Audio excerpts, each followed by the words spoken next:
Hello everyone, আসসালামু আলাইকুম। Welcome to my YouTube channel the notebook blog. আজকে share করব খুব কম উপকরণ দিয়ে আমার আম্মুর হাতের তৈরি মজার টমেটো সসের রেসিপি। চলুন শুরু করি। এখানে আম্মু আজকে 5 কেজি টমেটোর সস করবে। প্রথমে টমেটোগুলোকে পানিতে পরিষ্কার করে ধুয়ে নিয়েছি। এরপর পানিটাকে ঝরিয়ে টমেটোগুলোকে স্লাইস করে কেটে নেওয়া হবে। প্রতিটি টমেটোকে 4টা ভাগ করে কেটে নেওয়া হচ্ছে। স্ক্রিনে লক্ষ্য করলে আপনারা বুঝতে পারবেন কীভাবে কেটে নেওয়া হচ্ছে টমেটোগুলোকে। সবগুলো টমেটো কাটা কমপ্লিট হওয়ার পরে টমেটোগুলোকে একটা বড় পাতিলে চুলায় বসিয়ে দেওয়া হয়েছে। এর সাথে দেওয়া হয়েছে দারচিনি, লবঙ্গ, আদা কুচি, রসুন কুচি। এই পর্যায়ে ঢাকনা দিয়ে ঢেকে টমেটোগুলোকে 20-25 মিনিট পর্যন্ত সিদ্ধ করতে হবে। এর মাঝে কিছুক্ষণ পর পর টমেটোগুলোকে নেড়ে দিতে হবে যাতে টমেটো পাতলের গায়ে লেগে না যায়।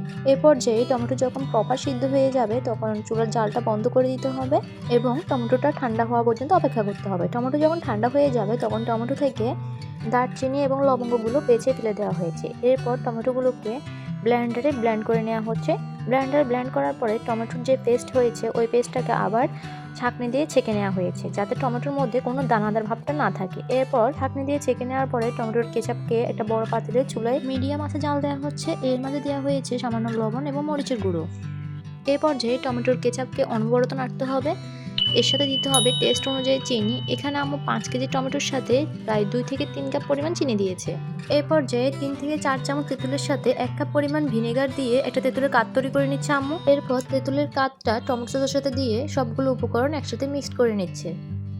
আপনারা যদি টমেটোটা বেশি পরিমাণে তৈরি করে দীর্ঘদিন সংরক্ষণ করতে চান তাহলে টমেটো সসের সাথে দিতে হবে সোডিয়াম বেনজেট এবং সাথে দিতে হবে ভিনেগার। এই দুটি উপকরণ আপনারা যে কোনো সুপার শপে পেয়ে যাবেন। আম্মু যেহেতু 5 কেজি টমেটো সস তৈরি করছে তাই সসটা দীর্ঘদিন ভালো থাকার জন্য এর মধ্যে দিয়ে দিয়েছে সোডিয়াম বেনজয়েট এবং ভিনেগার। সবগুলো উপকরণ একসাথে মিক্সড করে কিছুক্ষণ নেড়ে নিলেই টমেটো সসটা তৈরি হয়ে যাবে। টমেটো সসের কালারটা দেখুন, অসাধারণ, খেতেও কিন্তু অসাধারণ হয়েছে। একবার হলো এই রেসিপিটি ট্রাই করবেন, খুব ভালো লাগবে এবং আপনাদের পরিবারের সকলের খুব পছন্দের হবে। পুরো ভিডিওটি দেখার জন্য অসংখ্য ধন্যবাদ। আল্লাহ হাফেজ।